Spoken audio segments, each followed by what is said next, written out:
देखिए आदरणीय श्रोतागण, आयुर्वेद का एक उद्देश्य स्वस्थ व्यक्ति के स्वास्थ्य की रक्षा करना भी है।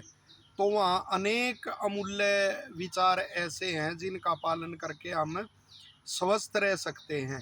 तो ऐसा ही एक नियम है बहुत महत्वपूर्ण कि यदि आपको भोजन की क्षुधा यानी भूख लगी है तो उसकी जगह जल नहीं पीना चाहिए।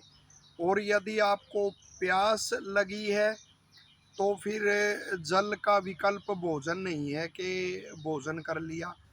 और जो ऐसा करते हैं यानी भूख लगने पर जल का सेवन करते हैं और या प्यासा होने पर भोजन का सेवन करते हैं तो वो भयंकर रोगों के शिकार हो जाते हैं।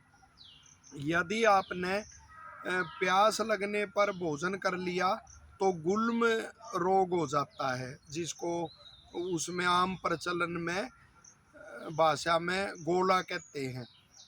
दोनों जो पार्श्व होते हैं वहाँ पर इसका स्थान होता है, या नाभि में या बस्ती में या हृदय के समीप उदर में गोला बन जाता है वायु का या कफ का या पित्त का।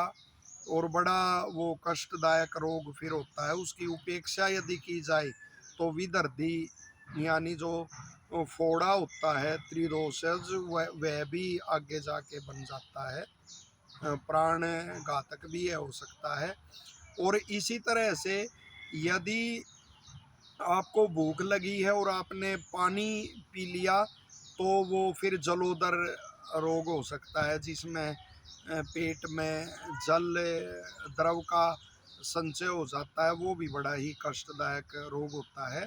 तो अवश्य इन नियमों का पालन करना चाहिए और इन नियमों का पालन करके हम स्वस्थ रह सकते हैं और ऐसे भयंकर रोगों से हम बच सकते हैं। आशा है यह जानकारी आपको उपयोगी लगेगी और लोकहित में आप इसको साझा करेंगे। धन्यवाद।